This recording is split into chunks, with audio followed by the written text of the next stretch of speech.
Hi everyone, I hope आप लोग मस्त होंगे। आपकी पढ़ाई भी अमेजिंग चल रही है। तो आज इस वीडियो में जानेंगे यूपीएसआई का मेरा क्या टारगेट है था और मैंने इसको क्या कैसे पूरा किया है, कौन कौन से चैप्टर्स पढ़े हैं। तो सबसे पहले बात करें मैथ की, तो मैथ में मैंने सीआई के क्वेश्चंस को अटेम्प्ट किया है और इसमें कुल 115 क्वेश्चंस हैं जिसको पूरा करने में 2 दिन लग गया। और इसमें कुछ ऐसे टाइप थे जो कि बहुत ईजी तरीके से हो जाते हैं। जैसे कि एक टाइप होता है कि 3 वर्षों में अगर स्वयं के दोगुना होता है तो कितने साल में वो स्वयं का 4 गुना। इस तरह के क्वेश्चन तो बेहद आसान होते हैं और एसआई चाहे सीआई दोनों में ही आसान होता है। और सिंपली अगर रेट पूछा जाए तो भी आसान होता है। बट मुझे थोड़ा सा दिक्कत कौन से चैप्टर्स में कौन से टाइप में लगता है, जो किस्त के क्वेश्चंस होते हैं उसमें थोड़ा टाइम टेकिंग होता है। वो तो बन जाता है बट मुझसे ये क्वेश्चंस नहीं बन पाते हैं जिसमें 8 माह का दिया होता है और उसमें फ्रैक्शन में टाइमिंग दी होती है। तो इसमें थोड़ा सा दिक्कत होता है कहीं ना कहीं। तो उन सारे टॉपिक को मैंने आज अपने अच्छे तरीके से प्रैक्टिस किया है और आदित्य रंजन सर के बुक से, और मैंने क्लास से भी पढ़ के उसको अपना कवर किया है। तो आप लोग भी ऐसे कर सकते हैं। अगर जिन लोगों को सीआई से डर लगता है तो वो लोग क्या कर सकते हैं, जो सीआई और एसआई का चार्ट वाला होता है फार्मूला, उसे आप लोग अगर याद कर लेते हैं तो आपको बहुत ईजी तरीके से आपके क्वेश्चंस बनने लगेंगे। आपको ज़्यादा कैलकुलेशन नहीं करना पड़ेगा। अगर आप लोग को स्क्वायर क्यूब नहीं याद है तो अच्छे से याद कर लीजिएगा, क्योंकि इसमें तो ज़रूरत पड़ती ही है। तो मैथ की बात रही, मैथ के बाद रीजनिंग की बात करें तो रीजनिंग में मैंने 2 चैप्टर्स को कंप्लीट किया, क्योंकि मैं आप लोगों से 2 दिन का टारगेट शेयर कर रही हूँ। उसके पहले मैंने आप लोगों से शेयर नहीं कर पाया था पिछले दिन का टारगेट, इस वजह से। तो मैंने 2 दिन में मैथ को कंप्लीट किया है। और रीजनिंग की बात करें तो रीजनिंग में 2 चैप्टर्स कंप्लीट किया मैंने, वर्ड फार्मेशन और अल्फ़ाबेट टेस्ट को। तो इन दोनों टॉपिक को मैंने अच्छे से कंप्लीट कर लिया है। रीजनिंग में ज़्यादा दिक्कत भी नहीं होती और 1 घंटे का क्लासेस मैं लेती हूँ डेली, और इसमें अच्छे खासे नंबर बन जाते हैं मेरे। बट सिली मिस्टेक हो जाते हैं मॉक टेस्ट देते टाइम, और इसमें कुछ ऐसे क्वेश्चंस होते हैं जो आपको ईजी तो लगता है बट आप मॉक में गलती कर देते हैं। तो इस वजह से थोड़ा सा रीजनिंग में गलत हो जाता है। बाकी रीजनिंग सबकी अच्छी होती है, मेरी भी अच्छी है।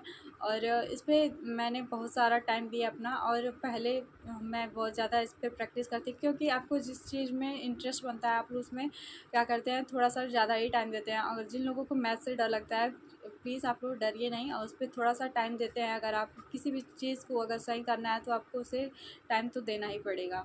तो इस वजह से है। तो अब अगर आप लोग मैथ पे टाइम नहीं दे रहे हैं तो मैथ को भी टाइम दीजिए। आप इक्वली सारे सब्जेक्टों को दीजिए, लेकिन जो वीक है ज़्यादा तो उस पर थोड़ा सा ज़्यादा ही टाइम देना है आप लोगों को।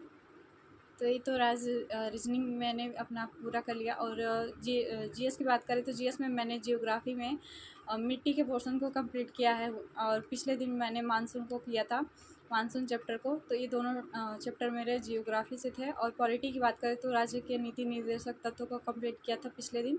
उसके अगला भाग 5 को मैंने कंप्लीट किया हुआ है आज, और थोड़े थोड़े ही लेकर के चल रही हूँ पॉलिटी में, क्योंकि आपको सारे सब्जेक्ट को एक साथ लेके चलना है। तो मैं 2 से सब्जेक्ट को, जैसे कि जियोग्राफी और पॉलिटी एक साथ, और अब मैं आज से मॉडर्न को शुरू करने वाली हूँ। मॉडर्न में मैं पढ़ने वाली हूँ, क्योंकि मीडिएवल स्टार्ट किए थे हम नवीन सर के क्लासेस जो फाउंडेशन बैच चल रहा है वहाँ से, तो उसको हम कंप्लीट कर चुके हैं।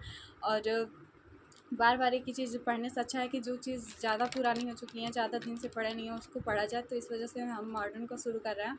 और मॉडर्न की जो बंगाल के गवर्नर जनरल हैं वहाँ से हमने स्टार्ट कर दिया हुआ है। तो ये चीज़ तो याद नहीं होती है जल्दी, बट गवर्नर जनरल के नाम तो याद हो जाते हैं, बट ये कार्यकाल और उन्होंने क्या किया था वो थोड़ा सा मतलब कन्फ्यूज़ कर देता है। तो इस चैप्टर को भी अच्छे से कंप्लीट करना है, क्योंकि इस यहाँ से भी क्वेश्चंस बनते हैं, अगर मॉडर्न के क्वेश्चंस बनते हैं तो मुझे इसको अच्छे से कंप्लीट करना था, तो मैंने किया है। और आप लोग भी अपना कमेंट में ज़रूर बताइएगा कि आप लोग क्या कैसे पढ़ रहे हैं, ठीक है।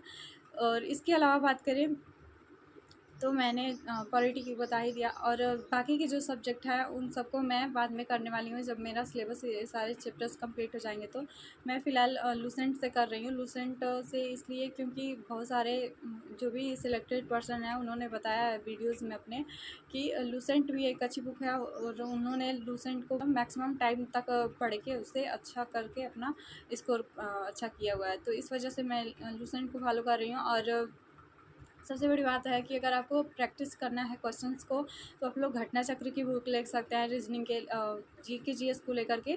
तो जी के जीएस के लिए अगर आप लोग सोचते हैं कि क्वेश्चंस का प्रैक्टिस कहाँ से करें, तो आप लोग घटना चक्र की बुक ले सकते हैं और वहाँ से अपना अच्छे तरीके से अपना तैयार कर सकते हैं जो भी चीज़ें हैं। तो पहले जो फ्रेशर्स बच्चे हैं, आप लोग क्या करिए, सबसे पहले अपना चैप्टर वाइज कंप्लीट करिए, चीज़ों को सबसे अच्छे से बेसिक अपना मजबूत बनाइए। देन आप क्या करिए, अच्छे से प्रैक्टिस कीजिए। और PYQ लगाना तो मोस्ट इम्पॉर्टेंट है, सबके लिए है। और अपना अच्छे तरीके से सारा चैप्टर कंप्लीट करते हुए, साथ ही साथ अगर हो सके तो टाइम बचे तो आप लोग एक एक PYQ भी लगाते चलिए, क्योंकि उससे आइडिया रहेगा कि आप लोग किस तरीके के क्वेश्चंस बन रहा है एग्ज़ाम में, तो आप उस पर थोड़ा सा कमेंट बना सकते हैं अपना। और स्टैटिक के लिए तो मैं नवीन सर का फॉलो कर रही हूँ, बट अभी तक उसमें मैंने जो नृत्य वादक वाद्ययंत्र है उसी को कंप्लीट किया हुआ है, इसके अलावा अभी तक कुछ नहीं। तो जैसे ही जियोग्राफी का चैप्टर ख़त्म हो जाता है, मैं स्टैटिक को स्टार्ट करूँगी। उसके पहले बात करें हिंदी की, तो हिंदी में मैंने 2 चैप्टर्स को कंप्लीट किया हुआ है।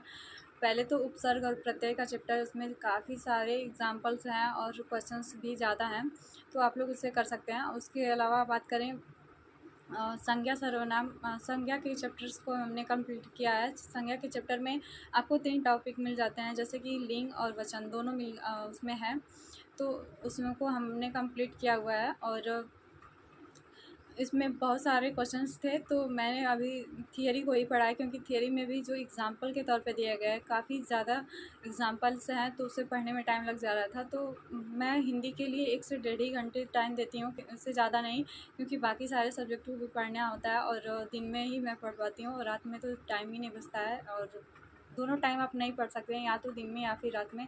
24 घंटे जग तो नहीं सकता है कोई, इस वजह से। तो आज के वीडियो में इतना ही, मिलता है नेक्स्ट वीडियो में। आप लोग भी अपना टारगेट्स ज़रूर शेयर कीजिएगा, कहाँ से पढ़ रहे हैं आप लोग और कौन से बुक फॉलो कर रहे हैं। तो मिलते हैं नेक्स्ट वीडियो में, टेक केयर, बाय।